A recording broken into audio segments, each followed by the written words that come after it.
Alright, so I'm going to be showing how to open up this Dell Inspiron 1 2205. Alright, so we're going to be upgrading this to an SSD. The hard drive was actually pulled out already by the customer, or they brought it somewhere else. But I'm going to go based on what I see. Hopefully it will be the same because I only see 2 screw holes here. So I'm going to guess this is using a PH1 or JAS1 screwdriver. Remove those 2 screws.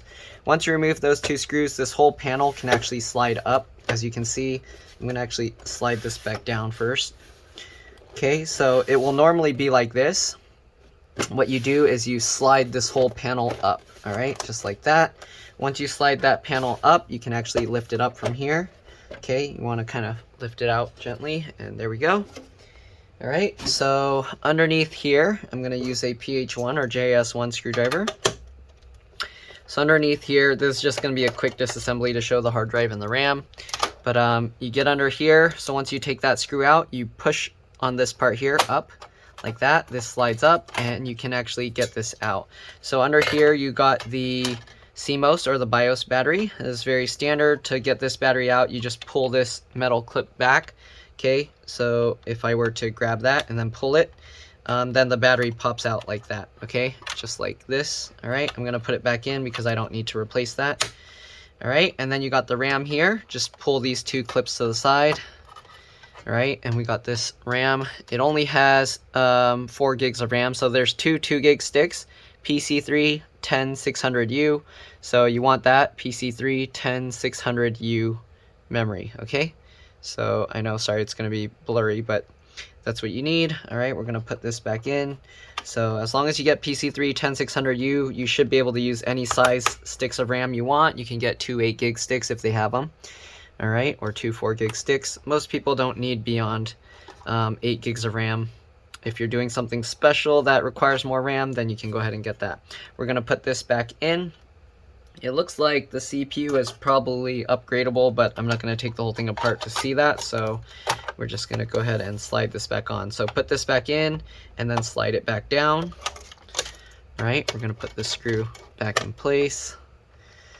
All right, this fan looks easy to remove. There's 2 screws, and then underneath the connector is under this cover, but I'm going to leave that as is.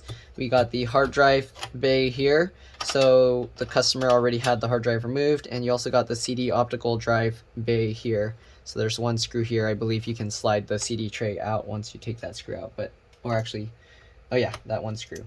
All right, the hard drive actually has 2 screws holding it here, so we're going to undo those. It looks like they actually left those screws undone. Once you remove those 2 screws, you should be able to slide this box out. Let's see which way it goes. I don't know if they already took this out or something, or did something with it. It's kind of stuck in there. Okay, let me see if I can see what's going on. There's a metal piece there. There's that there. So I don't know what's holding this in place. Again, the customer already had this removed, so I didn't see what it looked like before. But this is the SATA connector here. I'm thinking it should slide, but it doesn't want to move anywhere. So if I can get this out, I can kind of look at it and then kind of point out how this goes together. But for some reason, it won't come out. Huh. So I do see like little sliding mechanisms over there. So I think I have to kind of pull it up and then slide it. Are these screws not all the way out? It feels like they're all the way out. Oh, maybe this one isn't. Okay, is that what was going on? There we go. Okay, I didn't get the screws out all the way. So it does slide. There we go. We got the tray here. I am going to put a 2.5-inch SATA hard drive in there, so let me do that. I'm going to pause the video and I'll be back with the SSD. Alright, so I'm back. So I'm going to be putting in one of these Kingston SSDs. Okay. Alright, so let's pop this out. Alright, just opening up the packaging. We'll take the SSD. Alright, and then you just want to connect this here. So we got the hard drive connector, so it goes this way. Alright. So what I'm going to do, I'm going to put the SSD in here. Okay, we're going to line it up.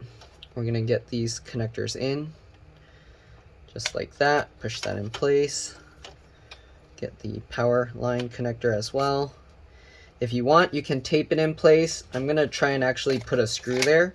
So let's see if we can get a screw into this to hold it in place. We can possibly get one screw here and one screw here. If that works, then we should be good to go. Let's see if I can move this around. So there's not much slack because the SATA connectors are actually holding it. So we might not even be able to put the screws there. Let's see. Okay, so I did hold it and it's coming out. So let me get 2 screws that will fit. All right, so we got all these screws here. We're going to need these. These are the hard drive screws. So let me grab 2 screws here. I do want ones with a wider top. So we got one here. Longer screw with a wider top. If you can find screws with wider tops, that will be better for this use. Okay, so these are 2 different kinds of screws, but they should do. All right, I'm gonna hold this in place, and what I'm gonna do, I'm gonna use that, push that over, and then we're gonna get this screw here. They need to be slightly longer than regular ones as well. Okay, we'll tighten that in. Looks like it's holding.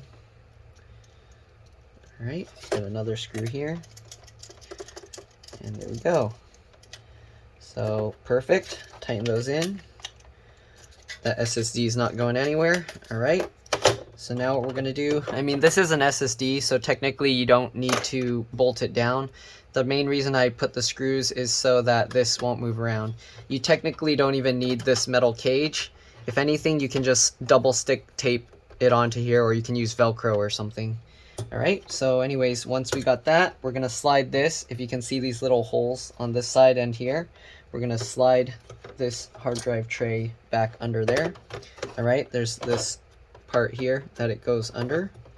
Okay, so just get that under there and under there. Oh, actually I pointed to the wrong spot. It's these corner pieces here. Okay, then we'll just slide that in, tighten these screws back down.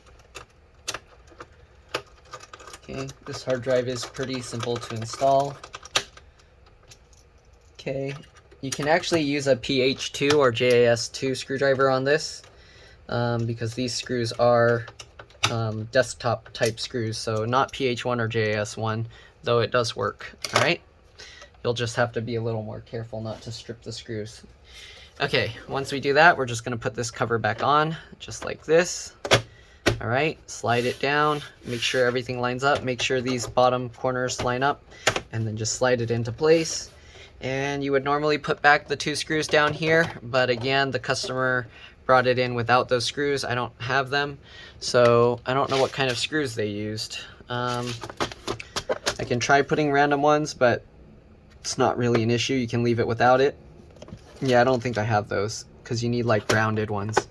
Alright, so anyways, that's all there is to this. Hopefully this video helped you guys. If it did, please like, subscribe, share my channel with your friends and family so that they can also fix their own devices.